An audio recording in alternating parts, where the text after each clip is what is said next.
All right. Well, last week was a good win. I think anytime you can open the conference season with a win, that's a positive. You always need to try to defend your home turf, and we were able to do that. I think North Carolina has a good football team.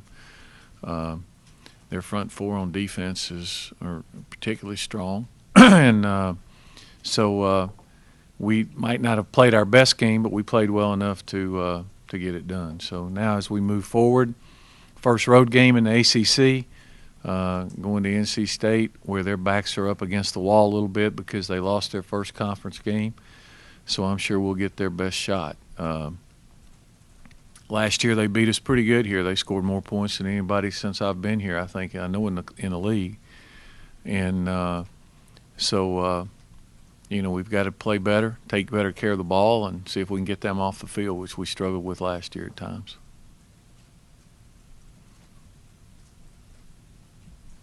Paul, how would you assess Tevin's play so far? And it's been good, obviously, to see the snap exchanges and the fumbles be cut down. Yeah, we'll do that again. I think he's played well to this point. I mean, he's been efficient for the most part with the offense and got the ball to different people. Certainly, he's like everybody else. There have been spurts that we'd like for him to do better. But I think overall you have to be pleased with what he's done to this point. As far as making the right reads and the protection calls, and how much do y'all audible at all? Yeah, we do very seldom. Most of the time we change the direction of the play from one side to the other, and there might be, once in a while we'll have an either or. The 2-point play was either or. He did a nice job on that. It was, but most of the time it's just changing the direction. And really, we've run probably less triple option plays to this point than we have in a while. The people are kind of geared up. They're overplaying, trying to stop it, and they're opening themselves up to other stuff by doing it. So, no use forcing it.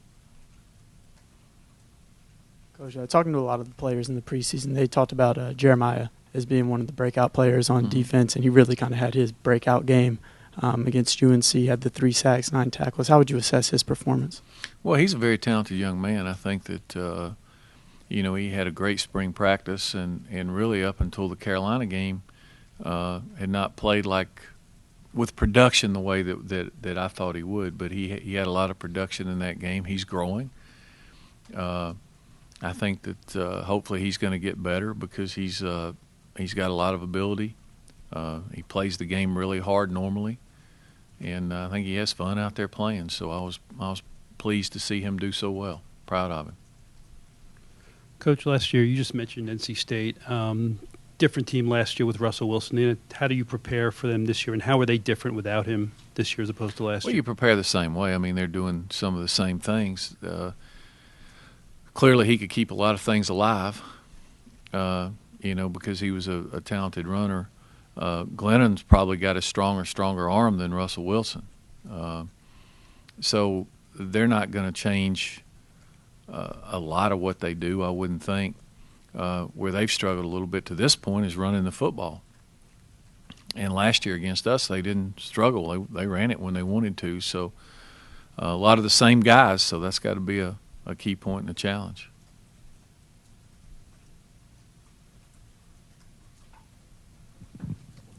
About the game last year, what sticks out to you in your mind and memories of what happened last year?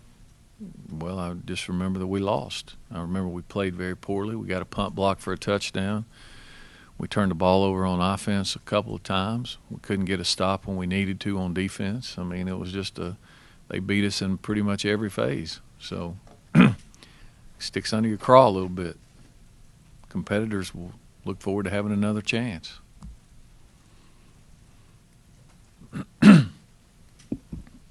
After the game on Saturday, you talked about special teams as an area of concern. NC State has T.J. Graham as one of the best return men in the country. How do you go about preparing for him this week? You prepare the same way you do every week. I mean, we work on it every week, every day.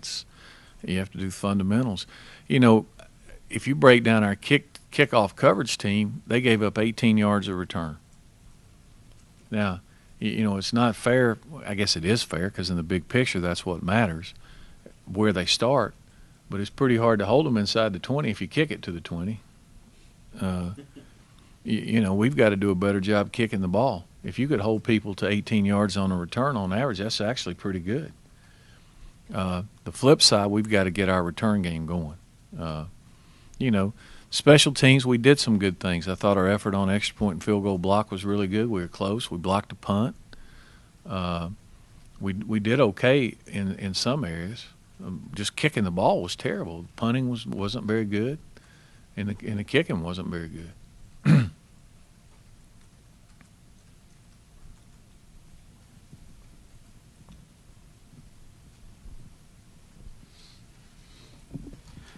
Going back to special teams, you had a block punt and you got some good pressure on the other times that they punted. Mm-hmm. Was it something you saw with UNC, what they were doing, or was just we were getting good pressure from our side? Well, I think that clearly anytime you try to do something, it's something that you see on tape or you think you do. And the two freshmen did a great job. Kyle Travis went in there and lit the guy up in the back wedge pretty good. And, Darren Waller's a big, tall kid, and he showed no fear in jumping over the top and got his hands up, and that's a lot to kick over, especially if you get penetration. So, that was a positive, and you have to look at the tape of the next team and see if you can find a spot that you want to try to take advantage of with them as well.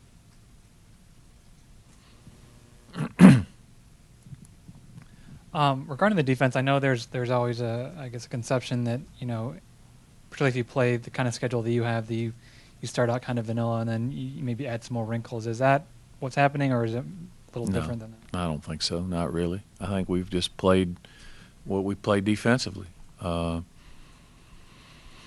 And, we've played sometimes well and sometimes we need to do better. Third down percentage continues to be a problem. It doesn't matter what defense you're in if you don't tackle people. On a couple of those third downs, we have a chance to stop them if we make tackles. And, the red zone defense has not been good. I think teams have been down there 12 times and scored 11 touchdowns. That's not a very good trait going in. So that's two areas that I could point out that we got to get better at. Having said that, there have been some positives too. We've done some good things over there. So it's a process. But it's not like we're holding any double secret stuff back waiting on a certain game, no.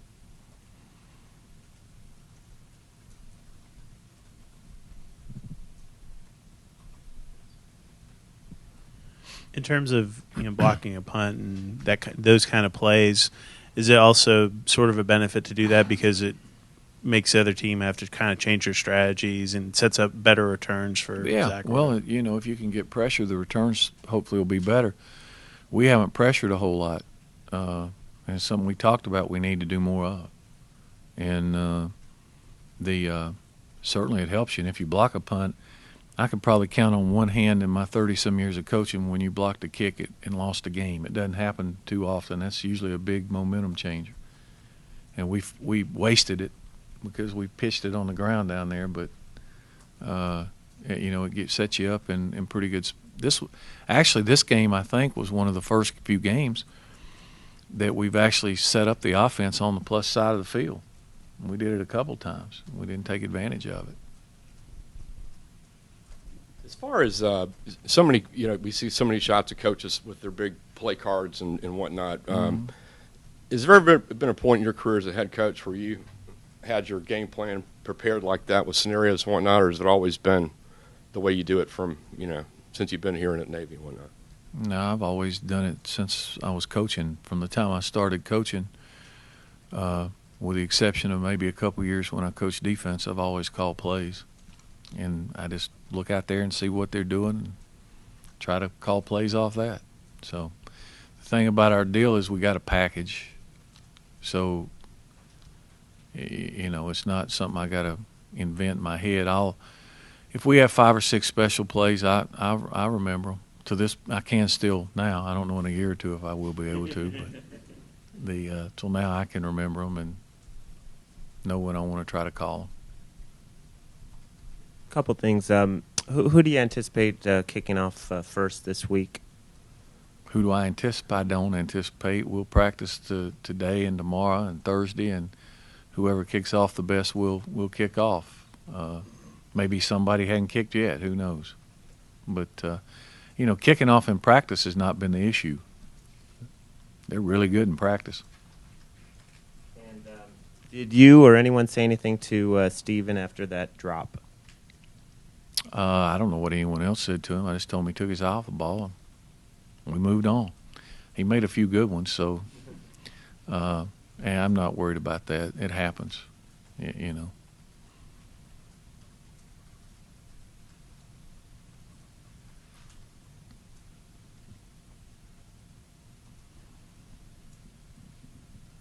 What is Amorgue doing better this year? Where is he improved from last season?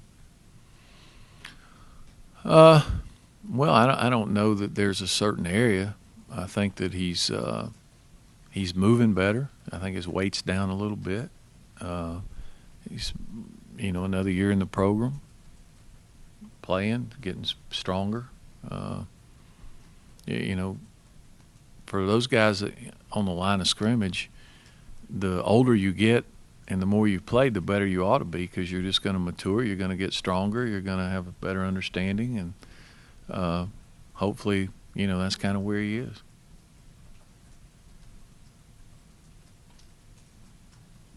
Coach, is there any benefit from having played a road game before going on the road for your first conference game? Well, yeah, you're glad it's not the first one, so they know what the routine is, because we had a bunch of guys who had never been on the road.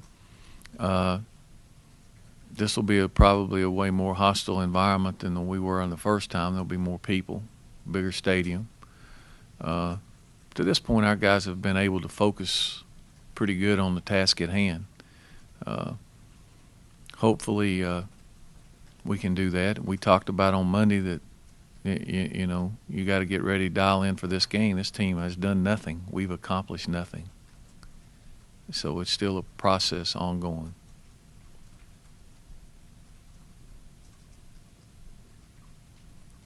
Going back to the offensive line, how do you think Phil Smith, his inclusion into the rotation, has helped things? Well, it's helped from a depth standpoint. Actually, Tyler Kidney and Ray Bino probably played a little better in the last game.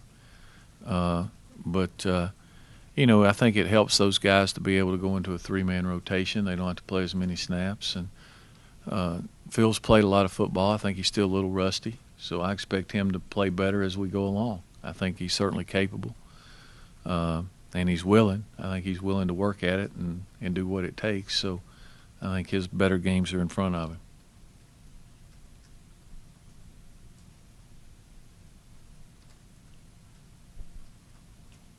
What you said about the team hasn't accomplished anything. I can imagine if there's plenty of people that are telling them they have, the guys on the team.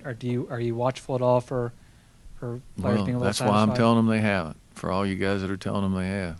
So all they got to do is look and see. We've played a third of the season. They don't hand out anything for the third of the season. You take it one game at a time. People can say it's cliche, it's whatever it is. You better have laser vision, tunnel vision. One game at a time. That's the way you got to play the game. If you do that and you get to November, then they might mean something.